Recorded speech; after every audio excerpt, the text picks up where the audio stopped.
Welcome to my views and news.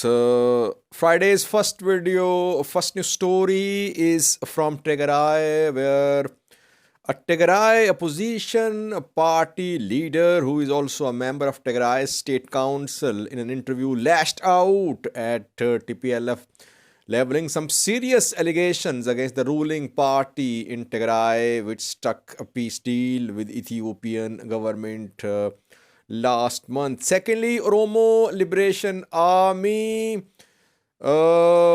fighters, their spokespersons are in touch with US State Department. Some meetings have been held. And thirdly, we have a new story from southwest state of Somalia, where a political crisis is being seen, which is turning into a security issue. Uh, Term extension is an issue which we saw in Somaliland a few months ago, last month. We saw the same in Mogadishu, Somalia last year, in Jubaland, Hirshabelle, Gulmadug. Same issue is surfacing. What is happening in southwest state? Why is there conflict between the president whose term has expired and opposition presidential candidates? Clashes are being reported these minutes in Badwa, main city of southwest state. Details for you. Firstly, viewers, Tigray. We know that almost a week ago, Ethiopian federal government released a statement saying that people of Mekelle must be protected, that organized robberies were being committed in Mekelle, and it was happening with protection maybe from regional authorities. The federal government had urged Tigray regional government to ensure the protection of civilians. Then we saw counter statements from TPLF. Gata Chaureda spoke, and Professor Kendaya as well. They responded. They said that federal government was not speaking about what was happening in areas under the control of ENDF, where Eritrean military, Amhara forces were committing atrocities and lootings, while nothing was happening in Mekelle. Even if something was happening, it would only be resolved by Tigray regional government. Now, an opposition party leader from Tigray is confirming what Ethiopian federal government said a few days ago. Kidane Amine is a leader of Betona party.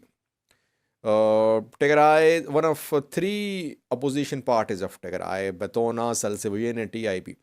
And he is not pro Addis Ababa. He is not backed by Addis Ababa. He is the one who fought for Tigray. These parties, Betona, Salseviene, TIP, they remained in alliance with TPLF throughout the armed conflict since November 2020. So no one can challenge their loyalty to the people of Tigray.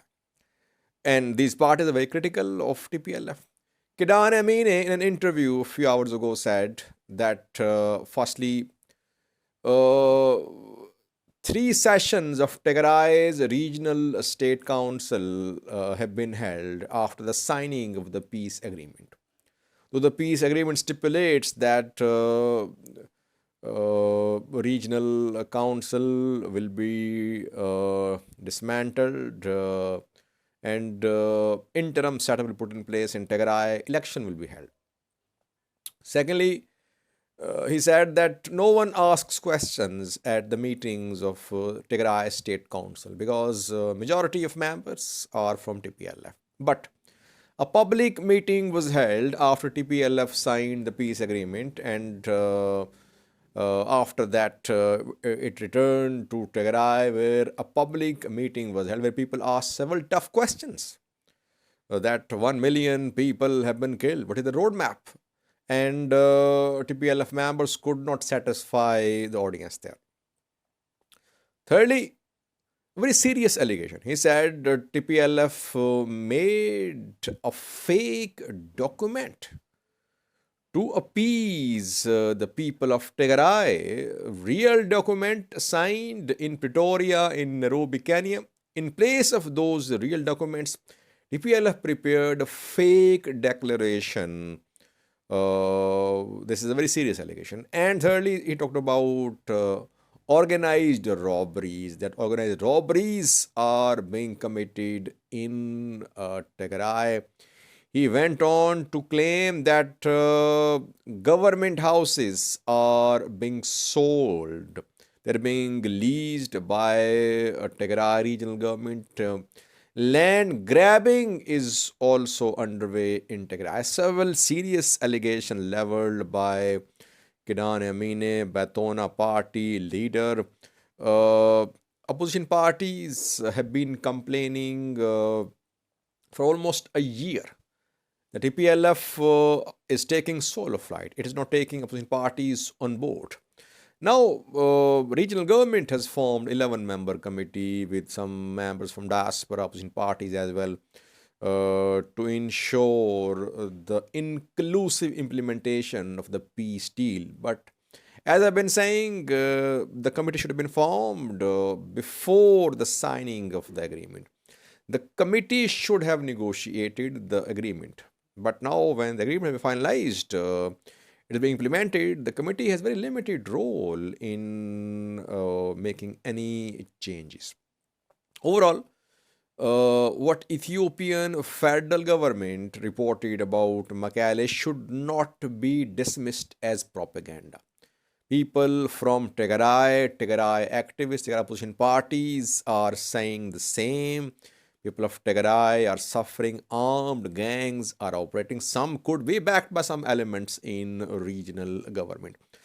Secondly, viewers, Oromo Liberation Army officials, their spokespersons are holding meetings with the US State Department. It was being claimed for some days. I contacted some OLA top members, and they confirmed that OLA was in touch with US State Department. They said that it wasn't any extraordinary development, and public will be taken into confidence if there is anything important to be shared. But he confirmed that OLA is in contact with US officials, US State Department. OLA supported a peaceful solution to the conflict a few days ago in a statement, but it called for third-party mediation.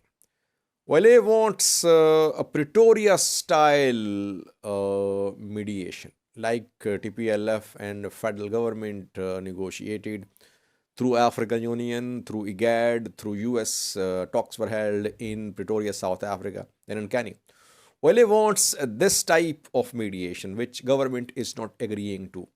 That is why OLA is in talks with US State Department.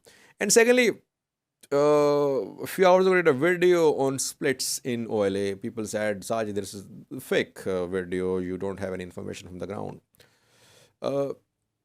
I received information from horse's mouth, you can say.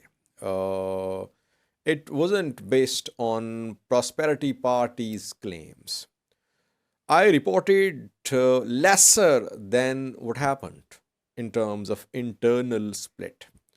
A lot happened. Maybe in a separate video, I'll try to speak more on what happened between Gilmaro and Jal Sanye, Jal Visa, and others. Jal Sanye is no more part of OLA. Yes, there could be reconciliation. So far, he's been removed. There are splits. How dangerous can this split be for OLA? That remains to be seen. Lastly, viewers, Somalia, southwest state of Somalia, led by President Abdelaziz Laftagarin, who is seen as an ally of former president of Somalia, Farmajo. His term expired on the 18th of December. After that, we are seeing tensions in the region. In Badwa, clashes are being reported. Supporters of an opposition presidential candidate claim that Laftagrin's state forces are attacking residents of a presidential candidate from opposition parties whose name is Muhammad Adan Ibrahim. His house in Badwa is being attacked by Abdelaziz Laftagrin's forces. It has been claimed by supporters of this candidate Muhammad Adan Ibrahim. Problem is that Abdelaziz Laftagrin's term expired on the 18th of December. But in April 2020, he got extension from Parliament, Southwest Regional Parliament, that President's term was extended by 1 year and 3 months.